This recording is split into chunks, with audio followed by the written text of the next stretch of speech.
Ci sono quelle azioni che facciamo nella quotidianità che senza che noi ce ne accorgiamo distruggono il nostro pianeta. Un po' perplesso? Beh, allora, let's get started! Ciao a tutti e bentornati su questo canale YouTube. Ciao Valentina, canale dove parliamo di eco-minimalismo.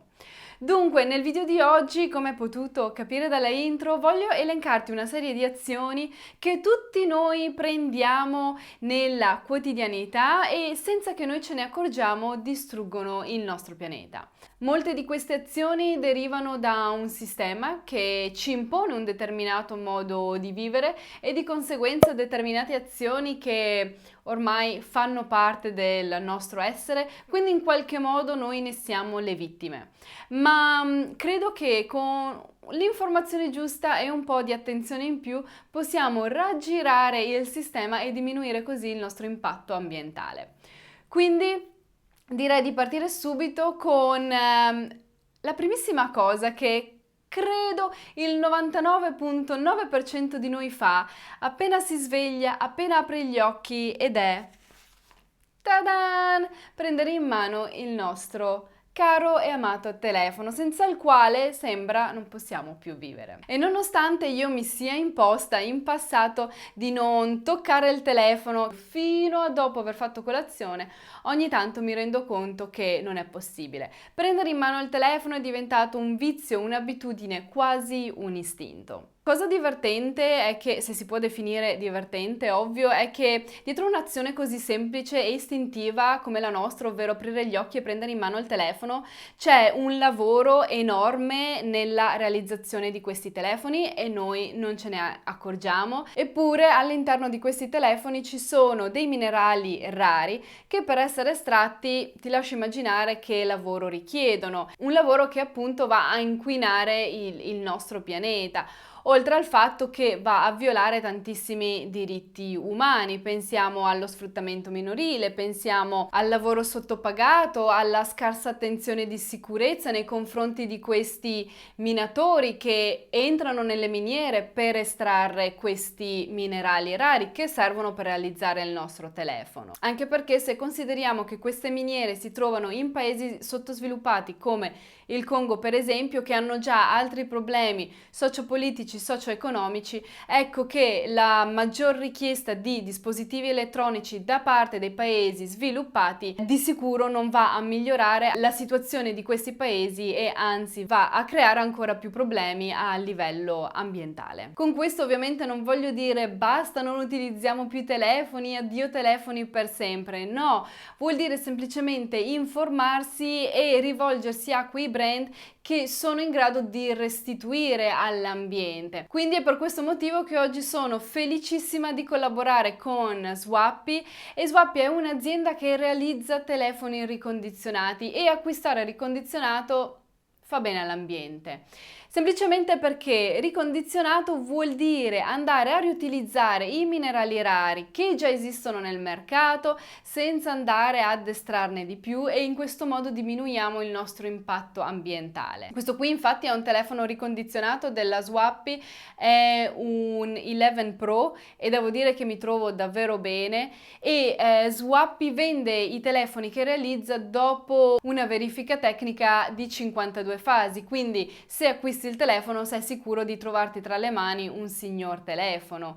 E inoltre Swappy dà la possibilità di acquistare il tuo nuovo telefono tramite un servizio chiamato ScalaPay che ti dà la possibilità di pagare il telefono in 3 rate. Un telefono della Swappy ti arriva in un giorno, massimo 3. E secondo me questo entra a grandissimo vantaggio perché eviti così di fare acquisti impulsivi. Tramite il sito di Swappy puoi anche vendere il tuo telefono. Infatti uno dei grandissimi problemi è che tutti i telefoni che noi non utilizziamo più vengono abbandonati all'interno dei nostri cassetti e anche questo è spreco. Quindi sì, io ho un telefono ricondizionato della Swappy e per questo motivo credo fortemente ti puoi fidare di un'azienda come questa, e non sono solo io a confermarlo, ma anche le reviews positive che trovi all'interno del sito di Swappy. Quindi anche se il sistema ci vuole con il telefono in mano 24 ore su 24, 7 giorni su 7,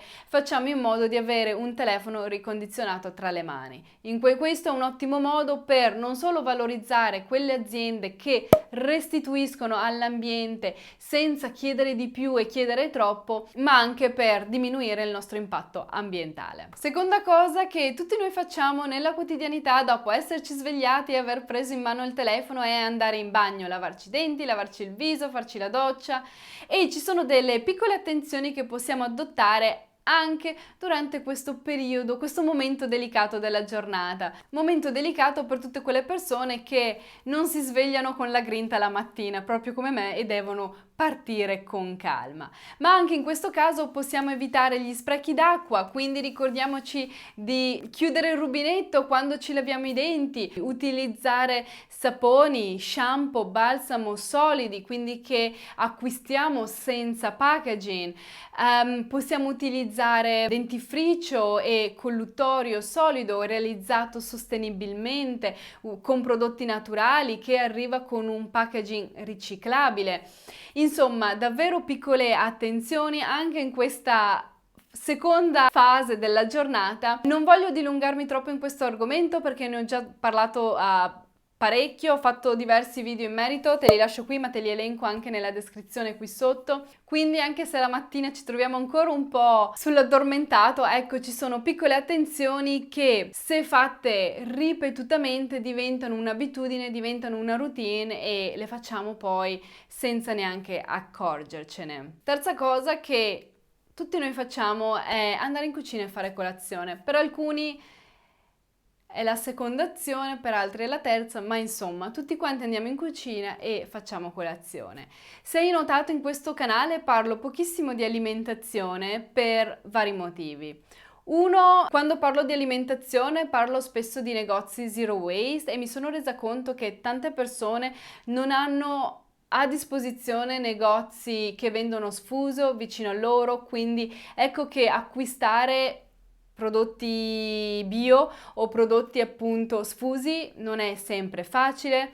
Due, per vivere bisogna mangiare, altrimenti, come dice mia nonna, sacco vuoto non sta in piedi. Quindi insomma, per questo motivo io davvero parlo poco di alimentazione all'interno di questo canale. Ma all'interno del discorso alimentazione c'è un argomento che non posso non toccare, che va a coinvolgere tutti, anche quelli che si credono i migliori e in assoluto in cucina, e mi riferisco allo spreco. Lo spreco alimentare è un grandissimo problema che ci vede tutti coinvolti. Infatti, a chi non è capitato di dimenticarsi il broccolo in fondo al frigo e poi di ritrovarlo e di doverlo buttare via?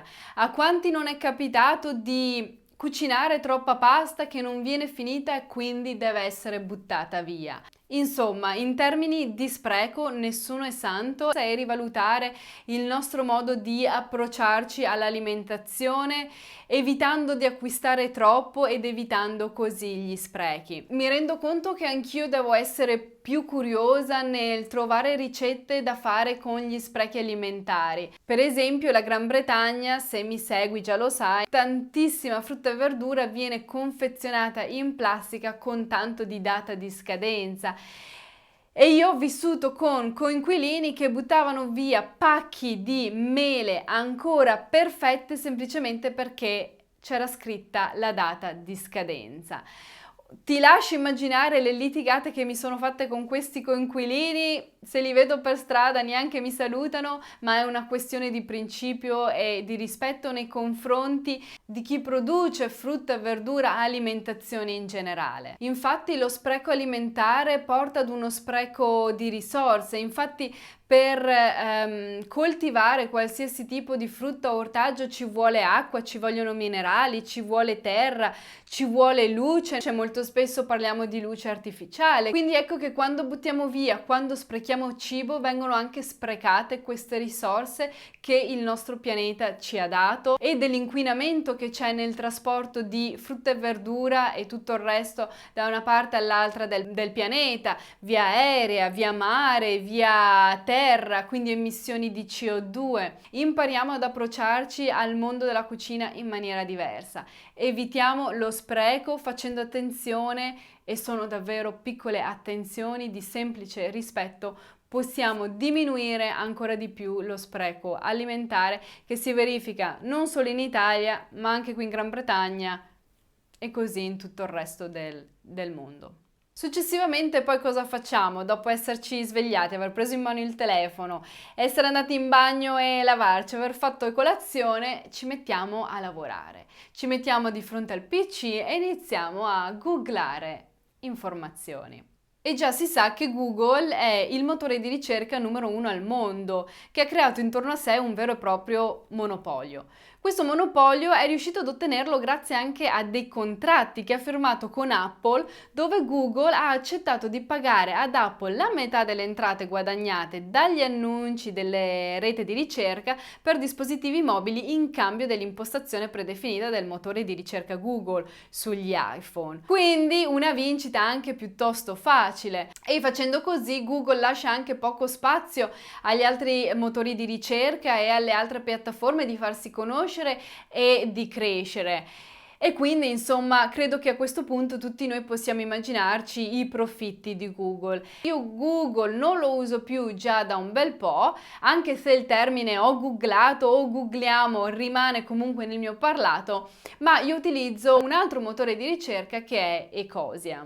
Ecosia infatti è un motore di ricerca che dona l'80% dei suoi profitti ad organizzazioni non profit che hanno come focus la deforestazione.